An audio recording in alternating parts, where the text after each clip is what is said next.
Hello everyone. तो देखो आज हम करने वाले हैं लेक्चर 2 केमिकल काइनेटिक्स का। तो पहला लेक्चर आपने अच्छे से कर लिया होगा जिसमें बिल्कुल बेसिक्स बताया था। आज से हमारा इंपॉर्टेंट टॉपिक स्टार्ट हो रहा है, तो स्टार्ट करते हैं। तो टॉपिक का नाम क्या है? That is the rate of the reaction. मैं बार बार बोल रहा हूं, बहुत इंपॉर्टेंट टॉपिक है, समझना। देखो रेट का मतलब क्या होता है, मैंने आपको जस्ट बताया था। रेट का मतलब क्या होता है? स्पीड ही तो होता है जो फिजिक्स में पढ़ते हैं। तो मैं आपको एक बिल्कुल छोटा सा एग्जाम्पल से समझाता हूँ। देखो मान लो कोई एक चुन्नू यहाँ पे खड़ा है, ठीक है भाई।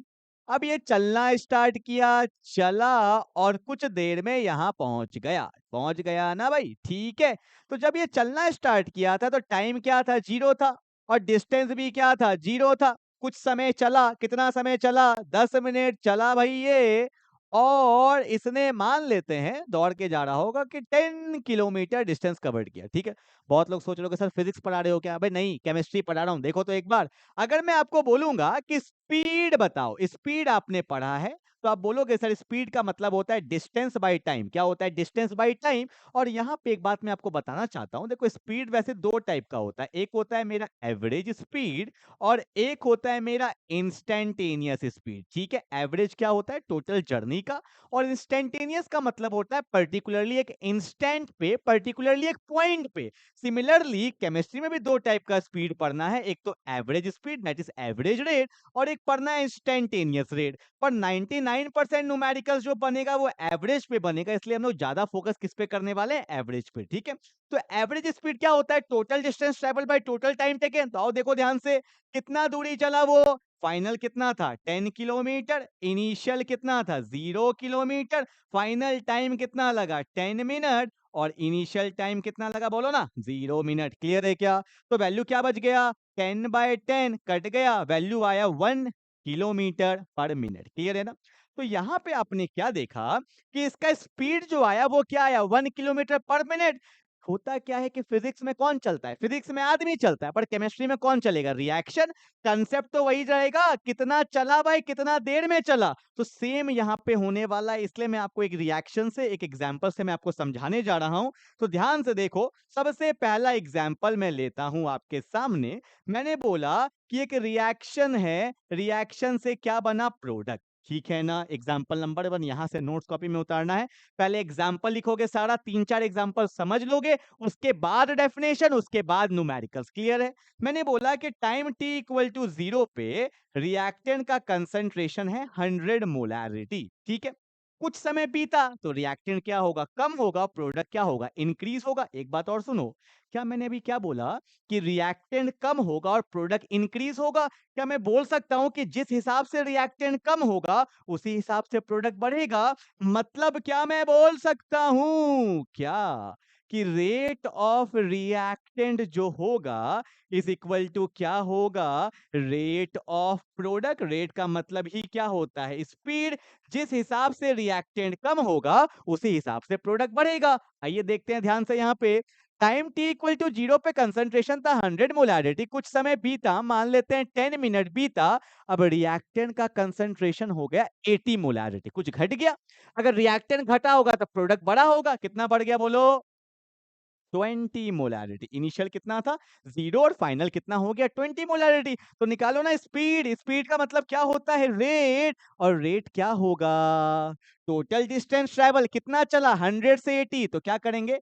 फाइनल कंसंट्रेशन मतलब फाइनल डिस्टेंस जो लेते थे, बाय इनिशियल कितना है? 100 मोलैरिटी। फाइनल टाइम कितना है? बोलो ना, 10 मिनट। और इनिशियल टाइम कितना है? 0 मिनट। पर आप देखते के साथ बोलोगे सर जब हम लोग इसको सॉल्व करेंगे तो वैल्यू तो नेगेटिव आ रहा है, क्योंकि स्पीड तो कभी नेगेटिव होता ही नहीं है। इसलिए मैं आपको बताने जा रहा हूं, सुनना ध्यान से। अगर मैं इसको सॉल्व करता हूं तो ध्यान से देखो, 80 में से 100 गया तो -20 मोलैरिटी। और नीचे क्या आएगा? 10 मिनट। तो वैल्यू तो नेगेटिव आएगा, और स्पीड कभी नेगेटिव होता नहीं है। इसीलिए केमिस्ट्री में रिएक्टेंट के केस में आपको किससे मल्टीप्लाई करना पड़ता है? माइनस से, क्योंकि स्पीड कभी भी नेगेटिव नहीं होगा तो रेट भी कभी भी नेगेटिव नहीं होगा। इसलिए अगर इसको माइनस से मल्टीप्लाई कर दोगे तो माइनस माइनस क्या हो जाएगा? प्लस हो जाएगा। और मेरा रेट कितना आएगा बोलो ना? स्पीड कितना आएगा? 20 से 10 गया तो 2 बचा, तो रेट आ गया 2 मोलैरिटी मिनट इनवर्स। तो एकदम दिमाग में रखना है कि in the case of reactant we have to multiply it with negative, क्योंकि स्पीड कभी भी नेगेटिव नहीं हो सकता। क्लियर है? अब ध्यान से देखो, मैंने आपको क्या बोला? जो स्पीड रिएक्टेंट का होगा, जो रेट रिएक्टेंट का होगा, वही किसका होगा? प्रोडक्ट का। आओ मैं प्रूफ करके दिखाता हूं, ध्यान से देखना। रेट में क्या होता है? Final concentration by initial. Final कितना है? 20 मोलैरिटी। इनिशियल कितना है? 0। इनिशियल कितना है बोलो जल्दी से? 0 मोलैरिटी। भाई फाइनल टाइम कितना है? 10 मिनट्स माइनस इनिशियल कितना है? 0 मिनट्स। तो रेट जो हो जाएगा आपको दिख रहा होगा 20/10। 20/10 यूनिट क्या है? मोलैरिटी। नीचे क्या है? मिनट। तो रेट का वैल्यू आ गया ना 2 मोलैरिटी मिनट इनवर्स। पर आपके मन में डाउट है, सर माइनस से मल्टीप्लाई नहीं करेंगे? नहीं, रिएक्टेंट घट रहा था इसलिए वैल्यू नेगेटिव आया। प्रोडक्ट तो बढ़ रहा है इसलिए वैल्यू क्या आया? पॉजिटिव। तो हम लोग प्रोडक्ट के केस में माइनस से मल्टीप्लाई नहीं करेंगे। तो आप देख सकते हो rate of reactant is equal to rate of product. Clear है क्या? जल्दी से उतारो एग्जांपल नंबर 1, यहीं से आपको लेते हुए चलना है। क्लियर है? एग्जाम्पल समझ लोगे तभी तो पता चलेगा माइनस क्यों आया, कहां पे आया, कहां पे नहीं आया। उतार लो एग्जाम्पल नंबर 1। एग्जाम्पल नंबर 2 पे आगे बढ़ेंगे फटाफट से। गर्मी का मौसम है, गर्मी का मजा लेते रहो। चलो जल्दी उतारो फटाफट। अभी खाली एग्जाम्पल कर रहे हैं, डेफिनेशन करना है, न्यूमेरिकल्स करना है। हाँ। चलो भाई एग्जाम्पल नंबर 2। अब मैं लेता हूं केमिस्ट्री का एग्जाम्पल, ढंग का एग्जाम्पल लेते हैं। मान लो मेरे पास एक रिएक्शन है जो बनता है रिएक्टेंट से प्रोडक्ट। क्या बन गया बोलो? रिएक्टेंट से बन गया है प्रोडक्ट। ठीक है, मान लेते हैं कि टाइम t इक्वल टू 0 पे इसका कंसंट्रेशन है C0। पूरे केमिस्ट्री में यही लेने वाला हूं मैं। जब मैं बोलूंगा C0 तो आपके दिमाग में आ जाना चाहिए कि C0 जो होता है ना, इसको बोला जाता है इनिशियल कंसंट्रेशन। क्या बोला जाता है? Initial concentration. जैसे लिए थे ना 100 मोलैरिटी। ठीक है, अब कुछ समय बीता, टी समय बीता तो लिख देंगे सीटी। और बहुत लोग लिख देते हैं फाइनल कंसंट्रेशन। नहीं, ऐसे मत लिखना। सीटी जो होता है इसको हम लोग लिखेंगे कंसंट्रेशन एट टाइम टी। क्या लिखेंगे? कंसंट्रेशन एट, मतलब टाइम टी पे कितना कंसंट्रेशन बच गया। ठीक है ना? अगर मैं बात करता हूं रेट का, रेट तो आप क्या बोलोगे? टोटल डिस्टेंस ट्रेवल कितना चला सी नॉट से सी टी। तो फाइनल क्या है? C T minus C naught. Final time क्या है? T minus 0। पर आपको पता है रिएक्टेंट के केस में क्या लगाते हैं? माइनस लगाते हैं। अगर मैंने पहला एग्जांपल नहीं लिया था तो आप फील नहीं कर पाते कि यहाँ पे माइनस क्यों आया। समझ में आया क्या? तो ये रेट का फॉर्मूला होता है। क्या मैं इसको ऐसे भी लिख सकता हूँ? क्या बुक में आपको ऐसे देखने को मिलेगा कि रेट जो होगा, रिएक्टेंट है तो माइनस लगाएंगे ही लगाएंगे। ये क्या है? Final minus initial. और आपको पता है फाइनल माइनस इनिशियल को चेंज बोलते हैं, जिसको मैं डेल्टा से रिप्रेजेंट कर सकता हूं। और क्या मैं लिख सकता हूं? कंसंट्रेशन ऑफ आर, मतलब कंसंट्रेशन ऑफ आर का चेंज, मतलब फाइनल माइनस इनिशियल लिख सकते हैं ना। नीचे डेल्टा का मतलब क्या होता है? फाइनल माइनस इनिशियल, किसका? टाइम का। तो ये रेट को इस तरह से भी लिख सकते हैं, minus change in concentration of reactant, that is final concentration minus initial concentration, and delta t मतलब final time minus initial time। तो ये भी एक तरीका होता है रेट को लिखने का। क्लियर है? जल्दी से उतारेंगे फटाफट।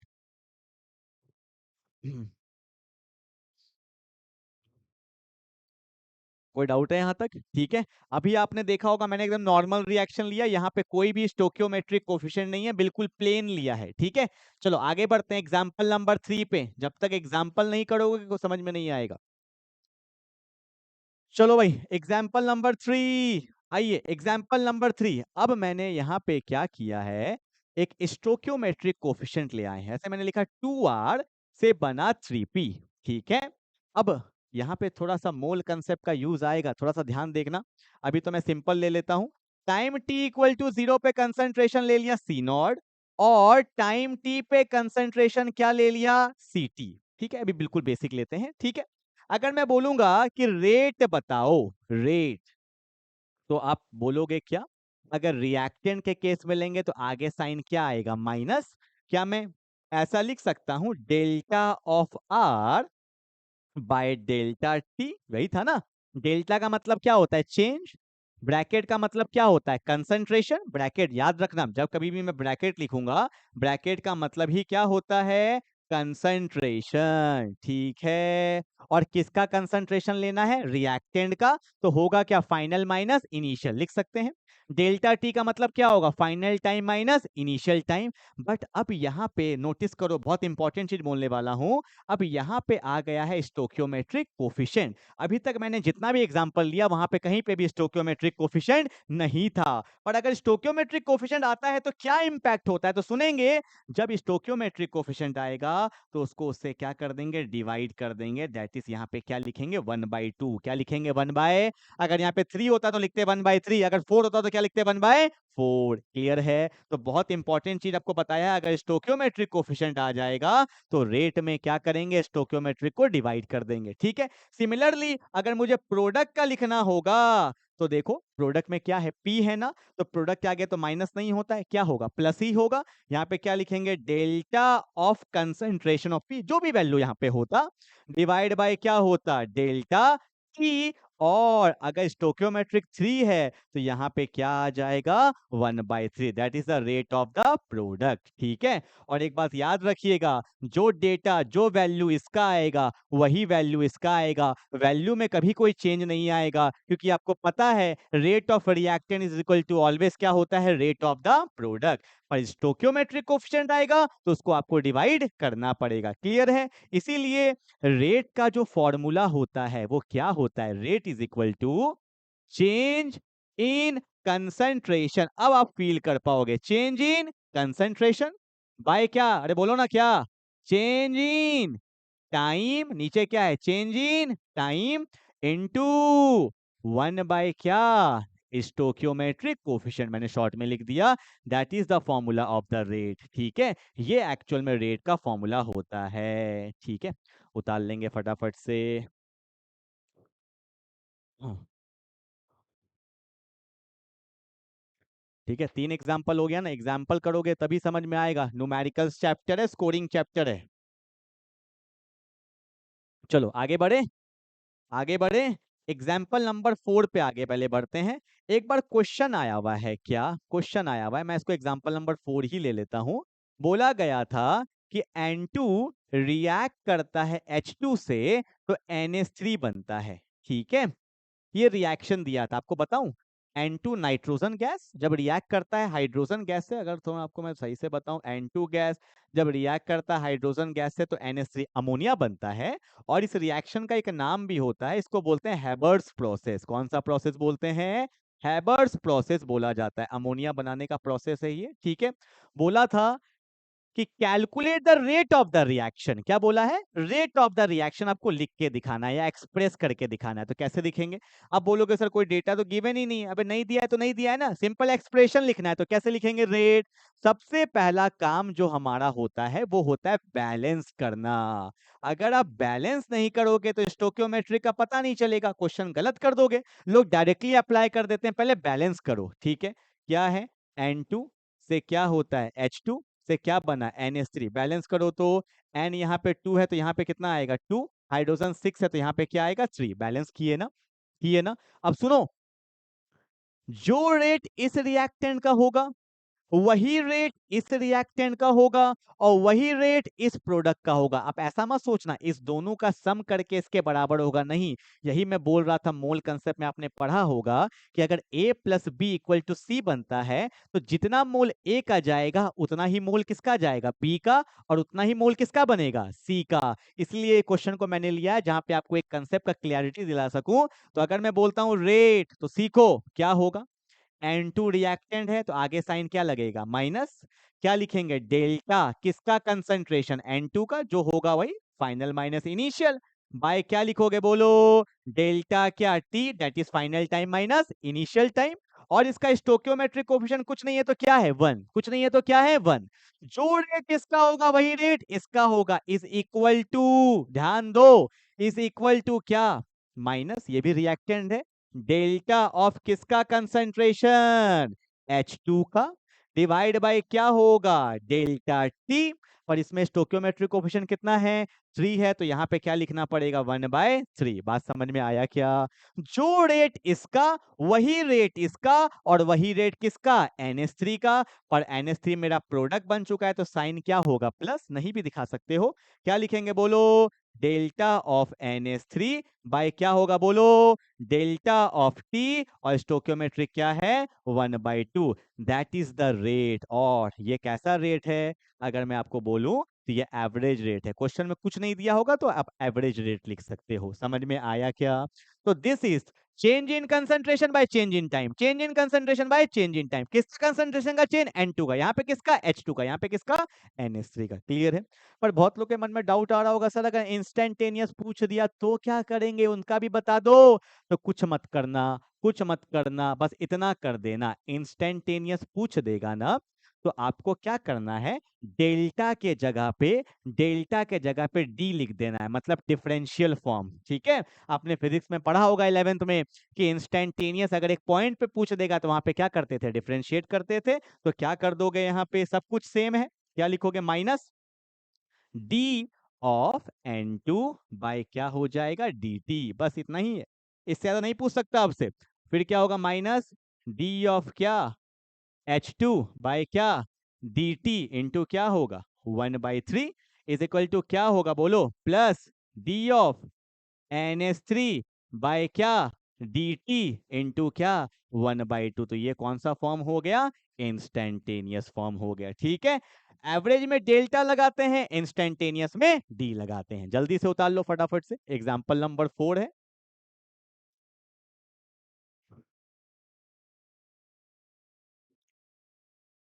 ठीक है, मजा आ रहा है एग्जाम्पल एग्जाम्पल कर करके? ठीक है, एग्जाम्पल करोगे तभी बेसिक क्लियर होगा भाई। चलो एक लास्ट एग्जांपल, बस मैंने बोला था 5 एग्जांपल कर लोगे तो कहीं दिक्कत नहीं आएगा, गारंटी ले रहा हूं। रेट ऑफ द रिएक्शन का क्वेश्चन एनसीईआरटी कर लो, कहीं से भी कर लेना। एक लास्ट क्वेश्चन एग्जांपल ले लेते हैं, एग्जांपल नंबर 5। खेला खत्म, यहां तक पहुंचने के लिए मैंने आपका इतना बेसिक बनाया है।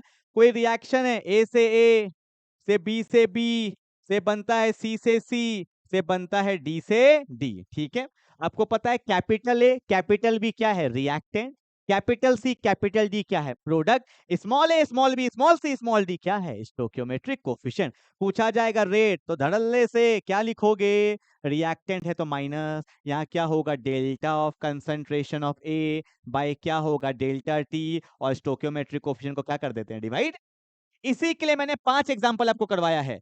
इज इक्वल टू, फिर से रिएक्टेंट है तो क्या होगा, minus delta of B by क्या, डेल्टा टी इंटू क्या होगा, 1/b। बोलो ना हाँ या ना। और प्रोडक्ट के केस में क्या हो जाएगा, plus delta of C by delta T into 1/c, plus delta of D by delta into हो जाएगा 1/d। This is the rate of the reaction. खत्म, यही तो हमें करना है। Change in concentration by change in time into 1 by stoichiometric coefficient. Clear हुआ क्या? अगर इंस्टेंटेनियस पूछ देगा तो यहाँ पे अरे रे रे रे रे, यहाँ पे थोड़ा सा गलती हो गया है, यहाँ पे डेल्टा होगा। ठीक है? ठीक है, अगर यहाँ पे इंस्टेंटेनियस पूछ देता तो यहाँ भी डी, यहाँ भी डी, यहाँ भी डी, यहाँ भी डी, यहाँ भी डी, यहाँ भी डी, यहाँ भी डी और यहाँ भी डी, डिफरेंशियल फॉर्म में आ जाता। क्लियर है? आई hope you will get the point. अब आते हैं डेफिनेशन में। तो डेफिनेशन क्या है, ध्यान से देखेंगे डेफिनेशन। देखो क्या है definition, The rate of the chemical reaction may be expressed in any of the following ways। चाहे तो रिएक्टेंट का ले लो, चाहे तो प्रोडक्ट का ले लो, दोनों तो सेम ही होता है। क्या बोला है, the rate of decrease in concentration of any of the reactant, decrease in reactant, या the rate of increase in concentration of any of the product. ठीक है? रिएक्टेंट का घटना समय के साथ, प्रोडक्ट का बढ़ना समय के साथ, वही क्या कहलाता है, रेट कहलाता है। जल्दी से पहले इसको उतारो। हाँ, ठीक है। एक क्वेश्चन आता है जिसमें बहुत लोग गलती करते हैं, डाउट आता है। वैसे तो मैं इसको न्यूमेरिकल्स के साथ समझाऊंगा। रेट ऑफ डिसएपियरेंस रिएक्टेंट का क्या होता है, डिसएपियर। और एपियरेंस किसका होता है, प्रोडक्ट का। जैसे ये है ना, रेट ऑफ डिफरेंस क्या लिखेंगे, minus delta of R by delta T. यही हो गया क्या, रेट ऑफ डिसएपियरेंस, मतलब रिएक्टेंट घट रहा है। और रेट ऑफ एपियरेंस क्या होता है, प्रोडक्ट। प्रोडक्ट के केस में क्या होता है, delta P by delta T, इसी को बोलते हैं rate of appearance. This is a rate of appearance, ठीक है। जब न्यूमेरिकल्स करेंगे तब इसका यूज आएगा, अभी के लिए आप लिख सकते हो क्योंकि इसमें डाउट आ जाता है बहुत लोग को, सर ये एपेरियंस क्या है, एपेरियंस क्या है, ठीक है। चलो क्लियर है यहाँ तक भाई। यहाँ पे रिएक्टेंट के आगे माइनस है, ये पूरा ऐसे कवर्ड होगा, ठीक है ना। चलो क्लियर है, आई hope you will get the point. Concept clear हो गया, डेफिनेशन भी आपने बेसिकली लिख ही लिया है, ठीक है। अब आते हैं थोड़ा सा न्यूमेरिकल्स के तरफ। Now we are coming to the NCERT questions. दो क्वेश्चन एनसीईआरटी में दिया हुआ है, ये कैसे क्वेश्चंस है, this are the in text question जो बुक के बीच में दिए हैं, जो अनसॉल्व्ड होते हैं।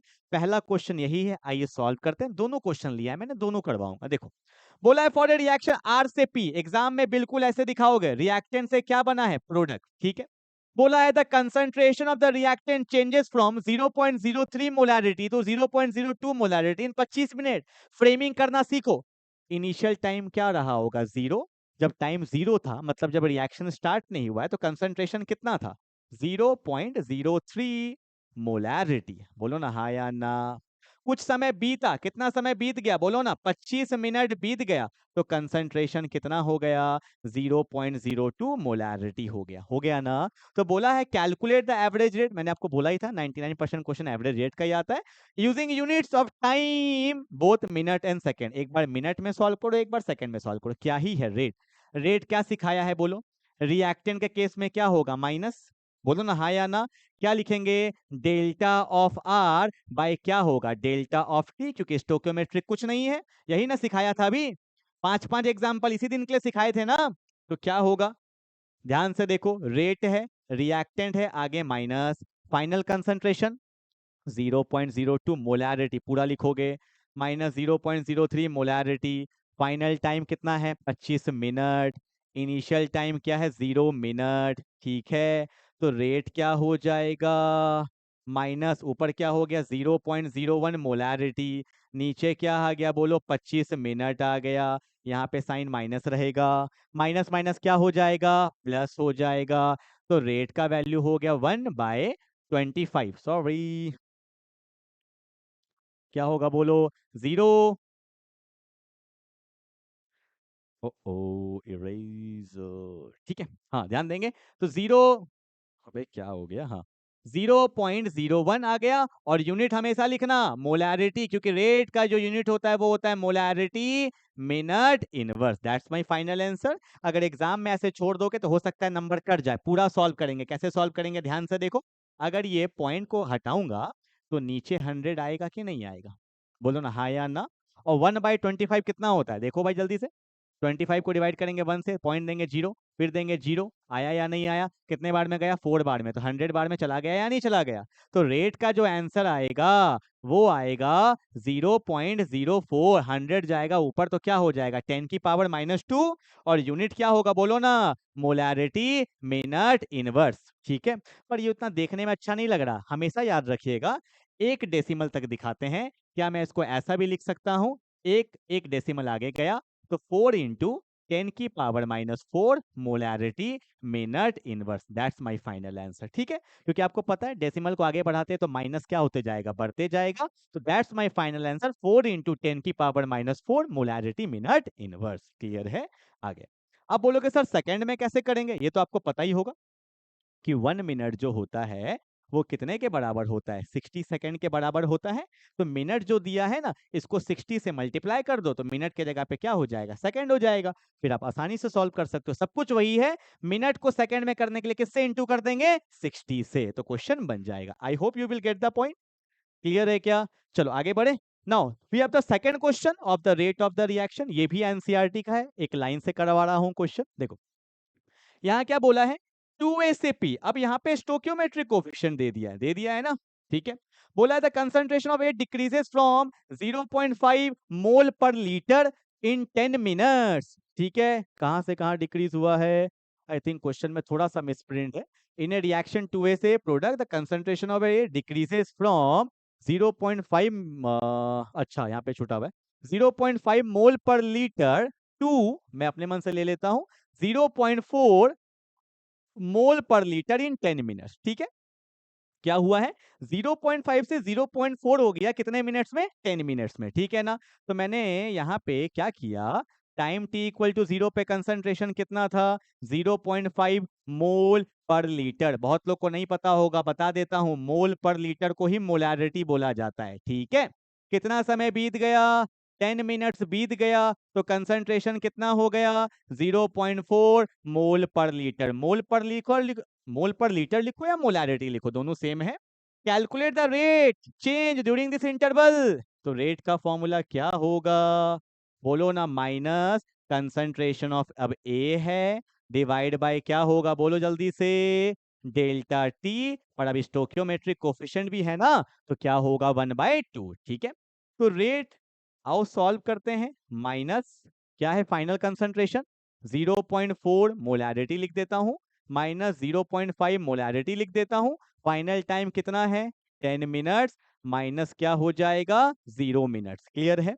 अब यहाँ पे वैल्यू आएगा माइनस 0.1, माइनस माइनस प्लस हो जाएगा, तो वैल्यू हो जाएगा 0.1 मोलैरिटी और नीचे हो जाएगा 10 मिनट्स, ठीक है। पॉइंट हटाओगे तो नीचे क्या आ जाएगा 10। तो क्या मैं बोल सकता हूँ रेट जो है नीचे कितना जीरो है, 2 जीरो है ना, तो सिंपल क्या बोल देंगे 10 की पावर -2, हाँ या ना। यूनिट क्या होगा molarity minute inverse, and that's my final answer, ठीक है। आप एक बार एनसीईआरटी बुक में देख लेना ना, हो सकता है कि यहाँ पे डेटा कुछ चेंज होगा, पर कंसेप्ट यही आपको लगने वाला है, क्लियर है। And that's my question. अगर स्टोक्योमेट्रिक रहता है तो डिवाइड करते हैं, आई थिंक गलती हुआ ना यहाँ पे, हमने तो यहाँ पे 1/2 किया ही नहीं, 1/2 किया ही नहीं, गलती देखा क्या, वही मैं सोच रहा हूँ, ध्यान से देखो देखो देखो देखो देखो देखो देखो क्या हो गया, रेट रेट रेट।